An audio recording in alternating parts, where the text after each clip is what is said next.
Hello students. Previous video में हमने discuss किया था एग्रीकल्चर सेक्टर को और जो फॉरेन ट्रेड था ड्यूरिंग द कॉलोनियल गवर्नमेंट। लेकिन आज हमने लिया है इंडस्ट्रियल सेक्टर को। Basically during the colonial government हमारा इंडस्ट्रियल सेक्टर कैसा था उसको हम डिस्कस करेंगे पॉइंट फर्स्ट, राइट। और स्टूडेंट्स मैंने ये पॉइंट्स, ये कीवर्ड्स मैंने बेसिकली लिखे, ये आपको आंसर राइटिंग में भी बहुत हेल्प करेंगे अगर इससे रिलेटेड क्वेश्चन आएगा। तो first thing just I would like to tell you students, आपको लग रहा होगा कि ये जो चैप्टर आप पढ़ रहे हैं ये आपको लग रहा होगा कि हिस्ट्री वगैरह पढ़ रहे हैं, ऐसा कुछ पढ़ रहे हैं। बेसिकली देखिए, हिस्ट्री एंड इकोनॉमिक्स या फिर पॉलिटिक्स ये सब एक दूसरे से एसोसिएटेड है। अगर आप हिस्ट्री पढ़ रहे होंगे तो उसमें आप इकोनॉमिक्स के पार्ट पाएंगे ही पाएंगे, अगर आप पॉलिटिक्स पढ़ रहे हैं तो उसमें इकोनॉमिक्स के पार्ट पाएंगे ही पाएंगे, राइट। तो बेसिकली ये सभी जो है एसोसिएटेड है। अब बेसिकली हमने जो ड्यूरिंग द कॉलोनियल गवर्नमेंट, ठीक है, जो ब्रिटिश गवर्नमेंट थी उसके दौरान जो जो पॉलिटिकल चेंजेस हुए उसको छोड़ करके उनके द्वारा जो जो इकोनॉमिकल चेंजेस लाए गए उनको हम डिस्कस कर रहे हैं, राइट। तो ये बेसिकली इकोनॉमिक्स का पार्ट हो जाता है, ठीक है। तो हम डिस्कस करेंगे कि उस टाइम इंडस्ट्रियल सेक्टर कैसा था, ठीक है। देखिए, जो जैसे कि आप जानते हैं कि इंडिया का जो हैंडीक्राफ्ट इंडस्ट्री था वो वर्ल्ड फेमस था, पूरी दुनिया में फेमस था। तो जो कॉलोनियल गवर्नमेंट की जो पॉलिसीज थी बेसिकली उसकी वजह से हैंडीक्राफ्ट इंडस्ट्री डिक्लाइन हुई, ठीक है, बेसिकली।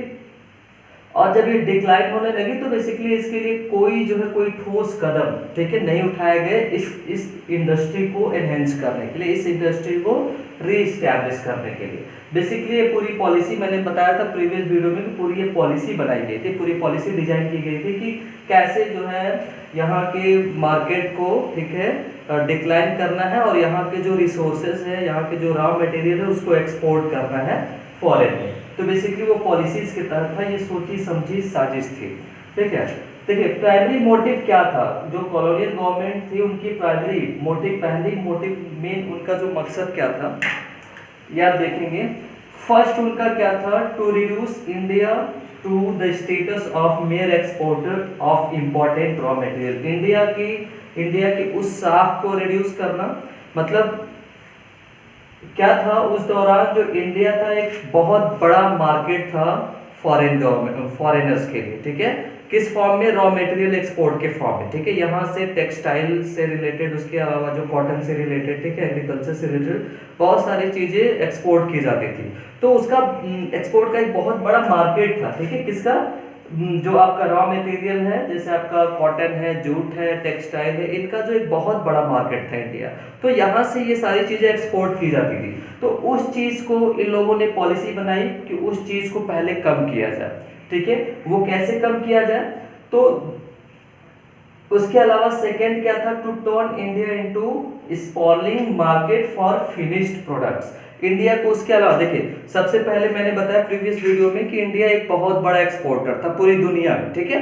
तो अब ब्रिटिश गवर्नमेंट ने क्या किया कि इस चीज को खत्म किया जाए कि इंडिया से जो चीजें पूरे all over the world export होती है उसको रिड्यूस किया जाए। दूसरा, इंडिया को एक जो है कंज्यूमर मार्केट में डेवलप किया जाए। Consumer market, basically consumer market क्या होता है, जो जहाँ पे प्रोडक्ट्स बेचे जाते हैं, मतलब कंज्यूमर कस्टमर को बेचे जाते हैं, फुटकर में बेचे जाते हैं। तो बेसिकली इंडिया एक एक्सपोर्टर था तो उसको कन्वर्ट किया जाने लगा इंपोर्टर में, ठीक है।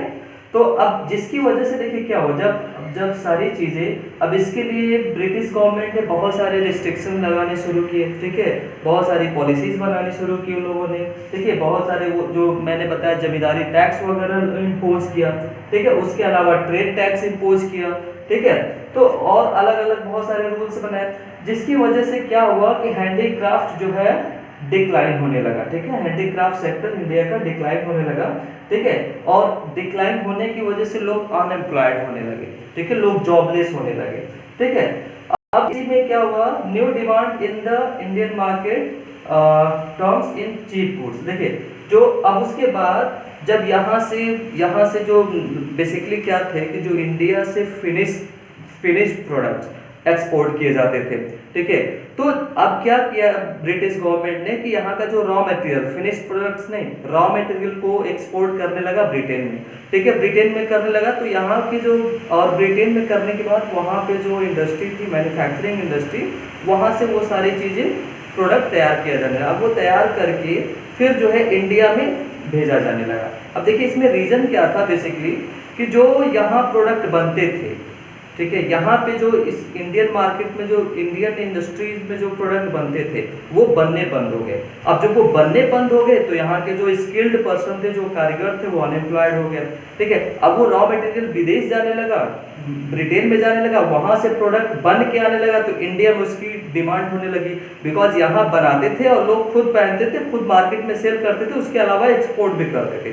तो वो चीज़ें बंद हो गई। तो अब जब बंद हो गई, यहाँ पे मैन्युफैक्चरिंग बंद हो गई, तो यहाँ पे जो फिनिश्ड प्रोडक्ट की डिमांड बढ़ने लगी।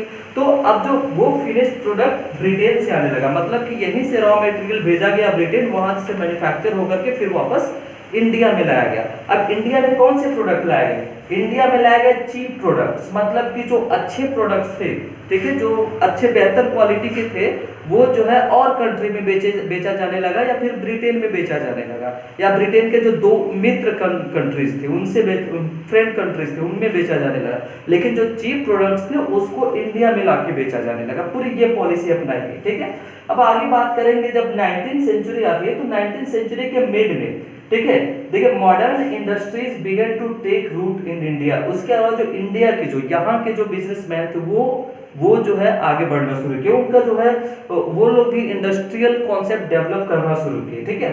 और जो आपका वेस्टर्न पार्ट है इंडिया का, जैसे जो महाराष्ट्र और गुजरात, यहाँ पे बेसिकली कॉटन और टेक्सटाइल मिल्स जो है डेवलप की जाने लगी इंडियंस के थ्रू, ठीक है।